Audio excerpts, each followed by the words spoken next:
kuba uzi ko nta maboko aruta Imana, andi maboko nagukoraho uzayabwira ngo amaboko y'Imana arahari. Kuba uzi ko nta jambo Imana ivuga ngo rihere, ibyo byonyine bigukomeza. Kuba uzi ko nta kintu na kimwe kinanira Imana. Munyumve mwoka byarama, Imana ntikeneye abizera gusa, ikeneye abizera babizerwa mu maso yayo. Hari abantu bizera ariko bahora mu mpanuka z'uru rugendo rujya mu ijuru. Naguye ndihana, naguye ndihana, naguye ndihana. Mureke mbabwire, iyi transport ntisanzwe. Kubera iki? Ijwi ry'umukanguzi. Uri mwiza Yesu, uri umukozi w'umuhanga, ugira neza kandi ubereye mwiza, bagutegereje bose n'ubugingo bw'abagushaka.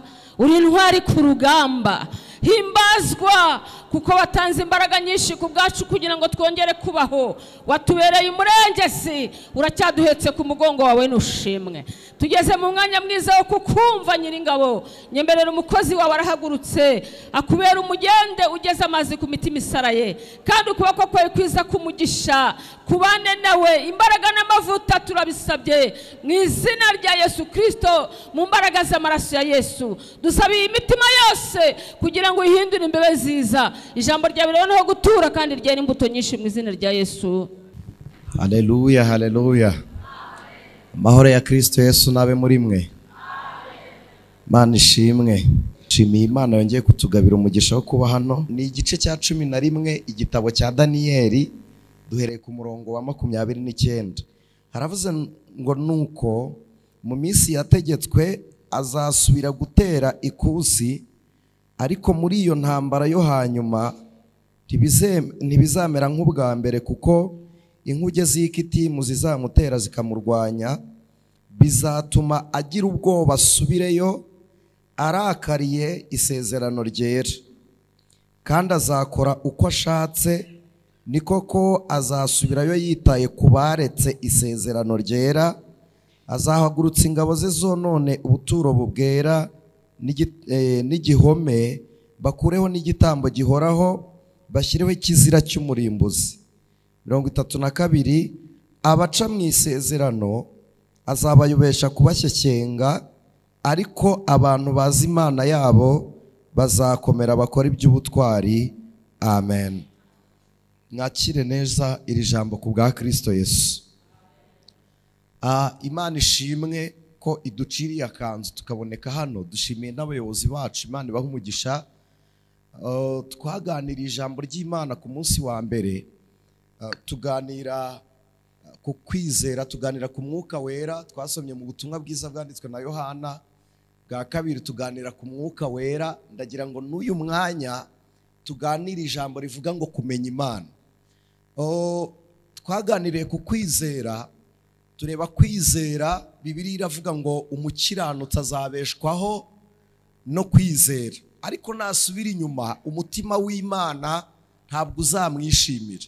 Uyu mwanya rero ndagira ngo tuganire ijambo rivuga ngo abazi Imana yabo, kumenya Imana. Ubusanzwe Imana, iyo tuvuga Imana, yarabivuze mu gitabo cya Yeremiya, iravuga ngo Imana ijya yihisha kugira ngo abantu nibayishaka bayishake bakabakabye. Imana ishimwe. Iravuga ngo Yeremiya we, bambwirire ngo ndi Imana ya hafi ndetse ndi n'Imana ya kure. Nibutse uburyo umugore witwa Hagari, umwe wabyaranye na Aburahamu, umuhungu witwa Ishimayeli. Hagari yaragiye agenda avuye mu rugo rwa Aburahamu, kandi ahavana umubabaro wumvikana. Ageze mu butayu, amazi babahaye nk'impamba arashira.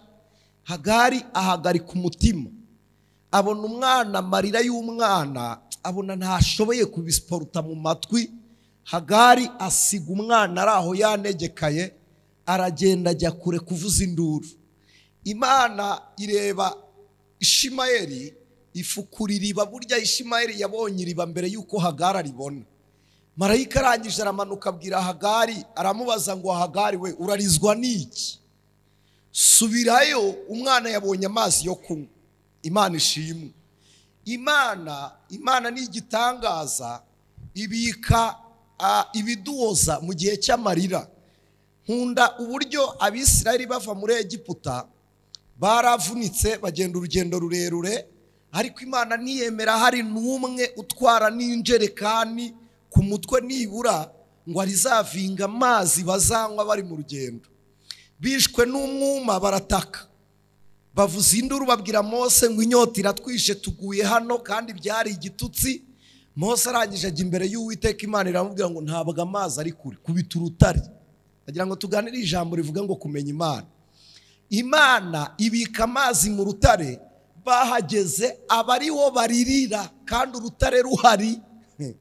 Imana ikurinde kuririra imbere y'ibisubizo byawe.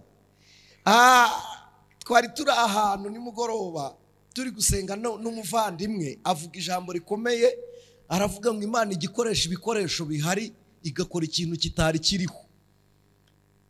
Icyo kintu kirumvikana, ikoresha ibikoresho bihari igakora ikintu kitari kiriho. Nibuka Yesu ageze ku nzira asanga umuntu ubana n'ubumuga bwo kutabona, yaramaze imyaka hicara. Yesu ntibyasabye ko akora mu ikanzu, oya, ntiyabwiye abigishwa ngo nta kondo, yatoye akaraho impumyi maze iminsi yicara. Iyo umuntu yamenya ko akondo kamuhumura akaraho yicaye, ashobora kuba yari no kugatoba mbere, ariko yari ategereje nyine Kristo. Noneho namwe murebe ku nyanja itukura. Ku nyanja itukura Imana ntiyigeze izana gravier, nta mabuye, nta ferabeto. Mose yarebye amagare ya Farawo, buri muntu wese wari uhari Imana yamukoze ku maso, areba ivumbi ritumuwe n'amagare, imukora ku matwi, yumva guhorera kw'amagare ya Farawo. Bose bakora ku bwenge, bareba inyanja, bareba imisozi Pahironi na Berisefoni ubari imbere. Barangije kora Datari na Biramu baravuga ngo ibintu bisaba kwerekwa, turapfuye turashize. Ibyo ntibyasabaga kwerekwa, barimagina. Mose acika intege, gupfukama imbere y'Abisirayeli biramunanira, abavamo. Ageze haruguru aho kugira ngo asenge arataka, abwira Imana ngo turashize. Imanuka ituje, nta kibazo, nta ngingimira, nta bwoba. Iramubwira ngo ni iki gitumye untakira? Mureke mbabaza, ubu nta gihari, ubu kuko nta gihari. Iravuga ngo Mose we, ni iki kiri gutuma uvuza induru? Imana yacu mureke tuyimenye, ni Imana itagira isoni, ntigira ubwoba. Narabibabwiye igenze gahoro, ntigitinda gushyika hiri kujya, niyo yihuta ntiharenga. Ni Imana ikorera igihe ishakiye kandi igakora ibyo ishatse bikaza bitunganye. Imana ishimwe. Haleluya. Mose uratakishwa n'iki? Subira ku nyanja, inyanja uyigabanye. Nta nubwo Imana yamubwiye ngo ndaje tujyane, yarambwiye ngo subirayo uyitandukanye ubabwire bagende. Mose ahageze agira ngo hari igihe tuba turi mu masengesho Imana yavuga tukagira ngo turagerayo inzira zacitse. Mose yamanutse azi neza ko ari busange inzira yacitse, asanga nta n'ubwato buhatsitse. Mwanya w'inzira asanga nta n'ubwato buhaparitse, reka tubivuge muri icyo kirimi kimenyerewe, asanga n'ubwato nta buhari. Hari igihe Imana ivugana n'umuntu akaba yataha akifatira n'ideni, avuga ngo Uwiteka yavuganye nanjye. Ni ukumva wakwikopesha. Imana yigeze yavugana nanjye nyiri umwizera muto, nibwo nari nkibizamo. Imana irambwira ngo nzakugirira neza, irabivuga. Abarokore rero n'abana beza bahita bitwara nkaho byasohoye. Kandi tugira n'abigisha bajya babitwigisha bakatubwira ngo niba Imana yasezeranye nawe ubukire, tangira ugende nk'abakire. Biravuna. Narabibabwiye bivuna kubi, biravuna nshuti z'umusaraba. Aho kugira ngo ugende nk'umukire udakize, genda nk'ukuri, hanyuma nibiza ubukire nibuza ingendo izaza. Wivunika witwara uko utari. Uwiteka Imana yacu ni igitangaza. Imana ishimwe. Rero dusomye igitabo cy'umuhanuzi Daniyeli. Birasobanuye ngo Imana niyo mucamanza wanjye. Daniyeli, Bibiliya ivuga amateka ye, yari umugabo w'umwizerwa mu maso y'Imana. Bene data, ntabwo Imana ishaka ko tuyizera gusa. Aka kantu munyumve mwokabyaramo. Imana ntikeneye abizera gusa, ikeneye abizera babizerwa mu maso yayo. Hari abantu bizera ariko bahora mu mpanuka z'uru rugendo rujya mu ijuru. Naguye ndihana. Mureke mbabwire, nigeze naba ndi kuva, nari nakoreye Burera, ndamanuka nyura i Musanze, nzamuka naniwe, nari mfite akazi, mfite na examen nagombaga gukorera Burera, nkamanuka nkajya ni Musanze. Noneho ngeze i Musanze biba ngombwa ko mpatinda kugira ngo nkore examen. Nari mfite examen online, ndayikora nka saa 5 z'ijoro, ndangije manuka mvi Musanze bibaye saa 7 zirenzeho iminota 9 za nijoro, ko n'ubundi nari mfite akazi mu Bugesera. Noneho ngura kaji, aka kaji twita ka Mirinda, ndakagura ngo nkanywe gakonje, numva kari buze kumfasha kudasinzira. Ndi kumanuka ahantu bita muri Buranga, ndagafata ngo nkanywe, nari ndi kwihuta, ndi njyenyine mu muhanda, pfunduye ji irabira ihita ikubita mu maso. Gukubita mu maso ntwaye, nakandagiriye rimwe feri, imodoka iritambika mu muhanda, ndahindukira nsubira iyo narindi kuva. Ibi mbivugiye iki? Ngewe aho nari mfite ishimwe rikomeye, kandi koko naranashimye, Imana ibishimirwa. Ariko mwishimwe nari mfite harimo gukuka umutima. Murakoze ko munyumvisha.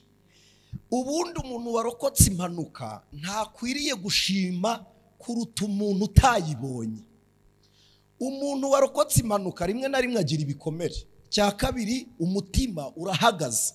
Ariko umuntu Imana yayikijije utigeze ubona n'ibimenyetso byayo, twebwe nituyishima kuko tutaba tuzi ko hari imirimo Imana yadukoreye. Nyamara hakwiriye gushima umuntu udafite n'inkovu y'amakuba, kandi amakuba agikora, amakuba akiriho. Imana ishimwe. Nageze ahantu bita Irodi, mwe muhita Irode Bari, soma igitabo, Abisirayeli bagira igitabo cyitwa Zaburi ya Yona. Nsoma amasengesho ya Yona ashimira Imana ari mu nda y'urufi, numva nkuyemo isomo. Yona yapfukamye ari mu nda y'urufi, aravuga ngo Uwiteka Mana yanjye, ndagushimiye ko nongeye kubona mu rusengero rwawe rwera. Nukuri ntabwo arurimo, ari mu nda y'urufi, ariko azamura kwizera, abwira Imana ngo ndongeye ndahabonye. Kubera iki? Yanyuze mu mbabazi z'Imana, yisanga mu masezerano. Bene da, mureke twige gushima Imana, tuyimenye, tumenye ko Imana ari nziza kandi kiranuka. Jambo ryaravuze ngo mubiriho byose duhore dushima. Yona yashimye Imana, ifi iracanganyukirwa, aho yajyaga irakata imutwara aho Yona yaragiye. Yona ifi imuruka Nineve, yamurutse ku mwaro n'abasirikare bahari, ntimugire ngo yabikoze mu ibanga. Yaramurutse Yona avamo, ababwira ngo Uwiteka arantuma. Baramubwira ngo wivunika, turakugerera ku mwami kuko aho uziye turahabonye. Twari tugeze ngo amakuba aratugwiririye, ifi iratumaze. None uje mu nda y'ifi ari Uwiteka ugutumye. Babwira umwami ngo uyu muntu mwumvire, yaziye mu kanwa k'ifi. Iyi transport ntisanzwe. Kubera iki? Abantu bavuye mu makuba, niyo mpamvu mukunda ubuhamya. Mukunda ubuhamya kubwumva mukaryoherwa, ariko iyi Imana iri kuburemera ku muntu.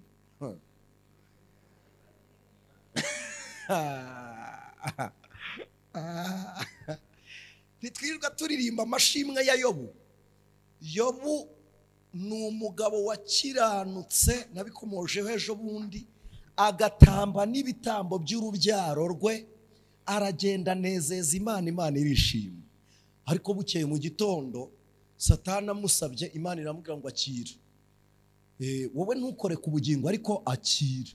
Ubundi abizera kubera kutamenya Imana, dushaka ngo Imana idukure mu makuba azanwa no kwizera. Ese murabizi ko hari amakuba abakristo baterwa no kwizera? Ayo makuba gusa agatuma isi twanga, niko Yesu yavuze. Yaravuze ngo bazabanga kuko bazaba babampura, ngo muzahirwe cyane. None ayo makuba azanwa no kwizera atuma abakirisitu bataka, kandi Imana ntishaka kuyadukiza, ahubwo irashaka ko tuyahamirizamo kwizera kwacu. None Imana ikumvikana no mu mibabaro, ariko kugira ngo twumvikanishe Imana mu makuba yacu, turi gushaka kuyumvikanisha amakuba yavuyeho. Nicyo gituma dusenga tuvuga ngo bikora ugaragare kuri Imana. Si cyo kimenyetso cyemeza ko Imana ari Imana. Imana ni Imana yadutabaye, ni n'Imana itadutabaye. Yobu yarakiranutse, nasomye aburana yaravuze ngo niba hari umupfakazi wambaye ubusa nkamumenya Yobu nkamwirengagiza, aravuga ngo wite uze ubinshinje. Iryo jambo barivuga muri karitsiye utuyemo. Aravuga ngo niba ari imfubyi yaburaye mpari sinyigaburire wite ngwino ubinshinje. Iryo jambo wariganira, nta mfubyi yaburaye uhari. Iryo jambo warivuga imbere y'Imana. Yobu araburana, amaze kuburana Imana irazira ngo ati harya Yobu imfatiro z'isi inyegamo zayo uza ahantu zibyo buti n'ukuri kw'Imana ntahonze. None se ntarakurema wabagaye ntahonze. Uzi igihisha izimirase n'ukuri da, kuki impara ziruka se zifite ameze ntiziramburure ntabyo nzi.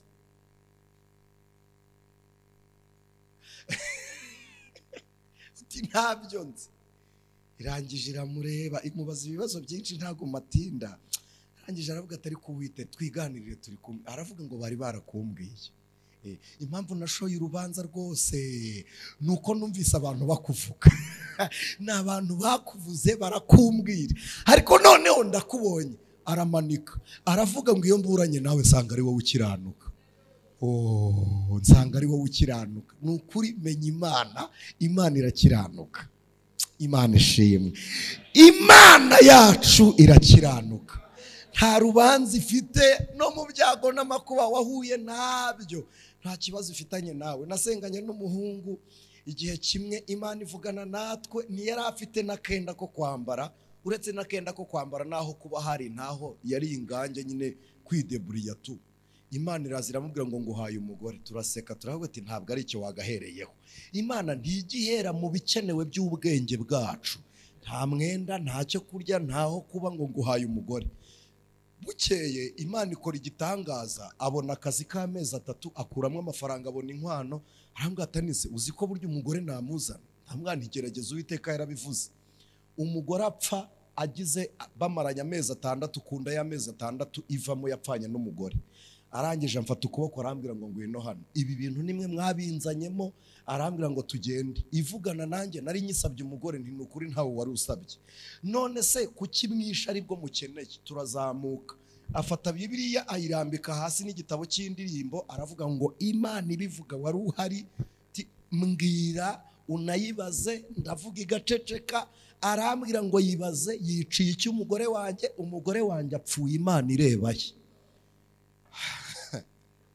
Daniel aravuze ngo bazi Imana yabo, apfuye arebaye. Ese koko ntaho Imana yareba kugira ngo ibibazo bikubeho? Harahari.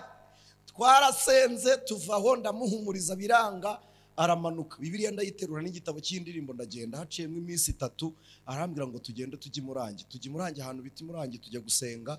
Turi gusenga umwana w'umukobwa yuzura umwuka aramuterura.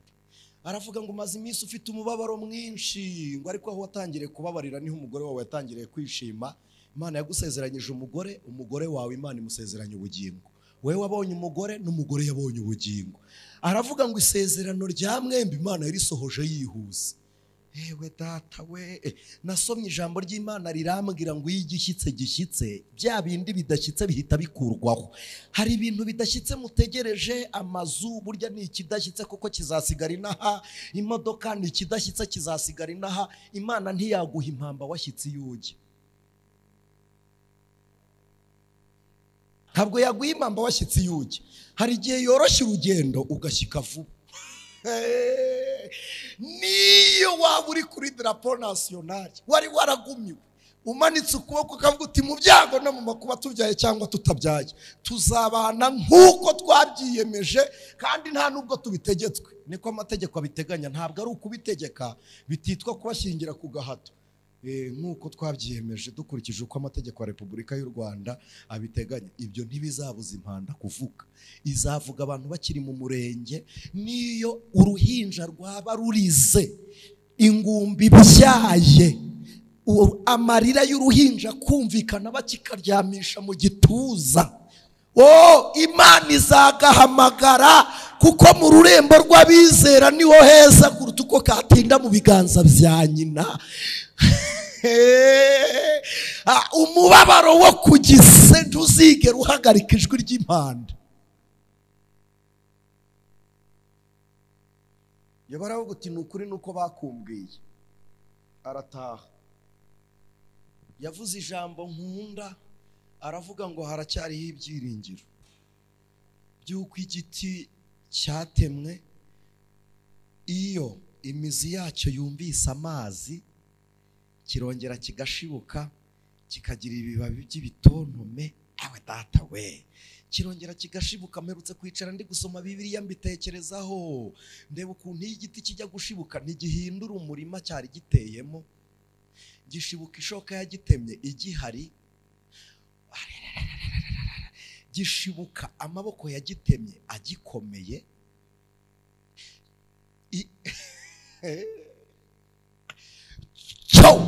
Icyo gishaka ni ugushibuka. Ntabwo bikireba ibi mwirirwa mubwira Imana ngo Mana nturanye na runaka niwe wabigizemo uruhare. Iyo igiti cyumvise amazi, kikumva amazi, Imana ishimwe, cyo imizi igakoraho kirashibuka. Daniyeli aravuze ngo abazi Imana yabo bazakomera, nibamara gukomera bakore n'iby'ubutwari. Umugabo witwa Yeremiya, Imana yaramuhamagaye iramubwira ngo ngwino ngutume. Yeremiya abwira Imana iti ntaho njya, ndacyari umwana, sinzi no kuvuga. Iramanuka iramubwira ngo nakumenye ntarakurema, ngushyiriraho kuba umuhanuzi uhanurira amahanga. Yeremiya aravuga ati ariko ndi muto woroheje. Iramubwira iti uruhanga ndarukomeje, ndugize nk'isarabwayi. Iramubwira ngo nguhamagariye kubika, gusenya, kurimbura, kurandura, gutera. Imubwira amagambo menshi. Iramubwira ngo kandi uzumvwa nabo ngutumyeho. Yeremiya aravuga ngo ako ntacyo. Umunsi wa mbere ahanura abantu bakomye amashyi. Yeremiya atashye arapfukama aravuga ngo ibi bintu ni umunyenga. Abwira Imana ngo banyumvishe, wasohoje bimwe wavuze. Imana iramanuka iramubwira ngo ubwo bagukomeye amashyi yagiye gukurikira induru. Ni induru, ntunezezwe nuko umwana w'umuntu yakumvishe nanjye ntajya anyumvira. Tutagira ngo bakumvishe nanjye ntibanyumvira. Ibwira Yeremiya iti reka garuka. Yeremiya arahanura, baterera mu rwobo rwa mikono 35 bamushyizemo imbago. Imbago ntabwo ari izi nsimburangingo, ni ibyuma uhagararamo bimeze nk'akamashu gafata ibirenge nka kumwe imbe bifatwa. Nizo bita imbago z'ibirenge. Birakubita umuntu uri mu mbago ntiyemereye gusutama cyangwa gupfukama. Iyo wihinnye imitsi ihita ibyimba kuko amaraso ntiyongera kugenda.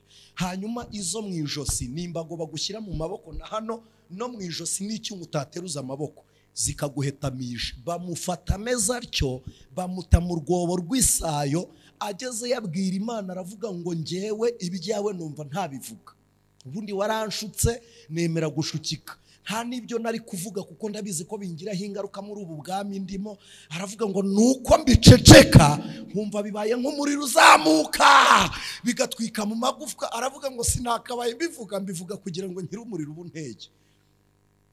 Imana iramanuka muri iyo mibabaro iramubwira ngo ntabwo nagushutse, ahubwo ntabaza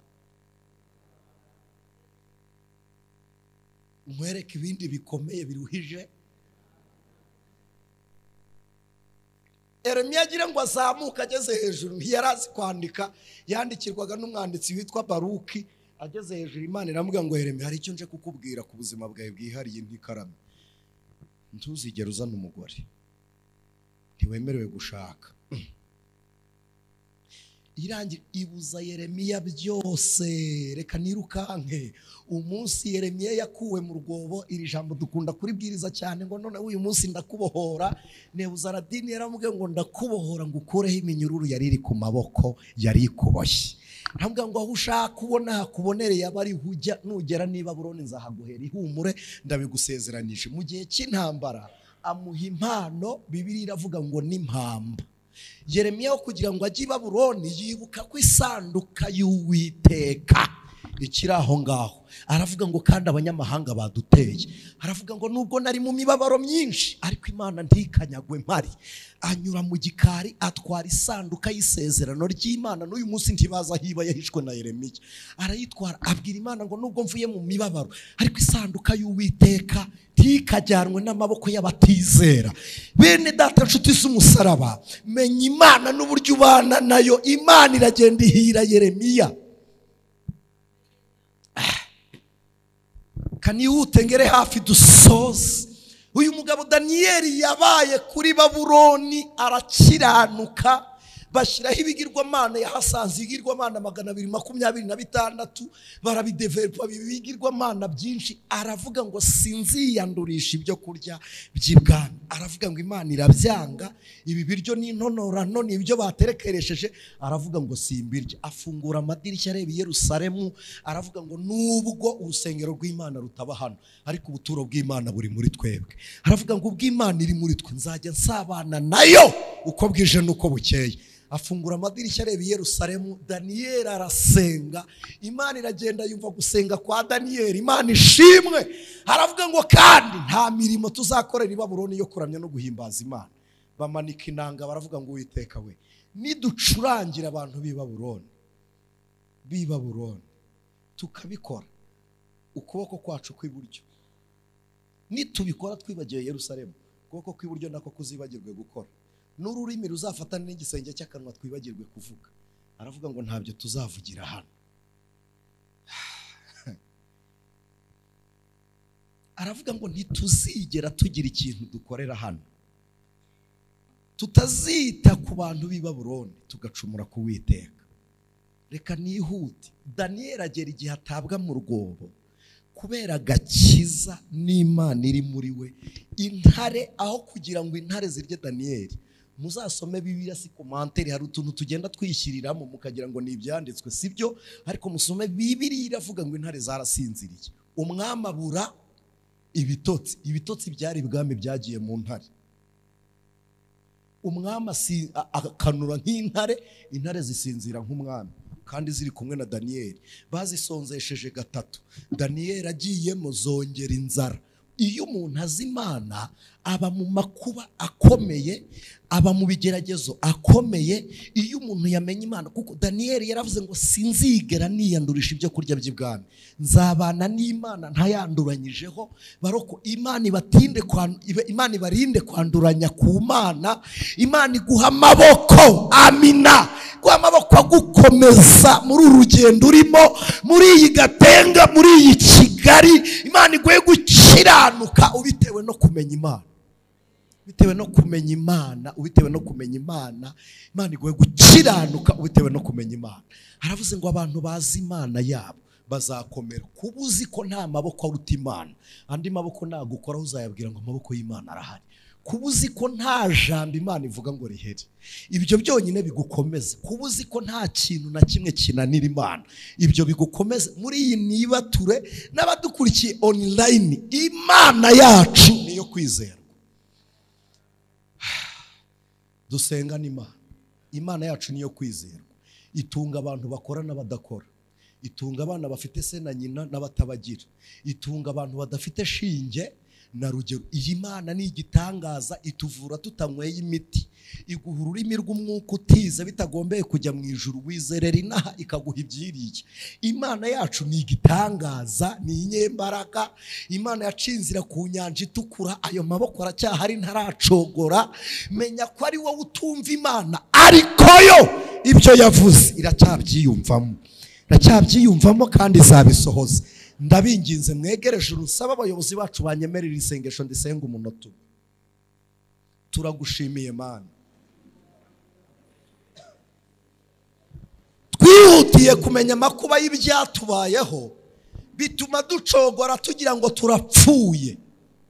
Twamenye indwara turwaye tugira ngo turakenyutse. Tumenye umubabaro wacu tugira ngo nuko bizahora. Ariko ijambo ryawe ryaravuze ngo siko bizahora kuba gutegereje. Ntabwo ariko bizahora, keretse abava mu isezerano. Ubwo twebwe turi kumwe nawe, ubwo waduhamagaye tukakwitaba, twicaye hano muri iyi nibature dusenza amanywa nijoro. Niba turitangira mu gicuku igasoza ku manywa, turatitirije ngo Imana umutabazi turamburire ukuboko, intsinzi y'Imana igaragare. Ni wowe ubika ijoro ukarekura amanywa, uburyo ubigira bikanyurana ni wowe ubizi. N'uyu mwanya ikiganza cy'Imana nikinyuranye ibihe byari bituriho, ubwirabure bwitaba amanywa, umucyo utambike, umuseke udutambikire, ineza y'Uwiteka nigaragare mu izina rya Yesu. buri muntu uri mwari no teraniro tumukomeresheje amaboko ya Kristo, amaboko yamenaguye ibitare agakingura ibituro, amaboko yahaye abapfuye ubuzima. Niyongera akorane n'abakwiringiye, niyongera akorane n'abakwizera, kugira ngo uyu munsi duhinduke abahamya b'Imana isumba byose kubwo kwizera. Turagushimiye Mwami, tuguhaye icyubahiro, shimwe n'iry'Uwiteka none n'iteka ryose kubwa Kristo. Amen. Ijwi ry'umukanguzi.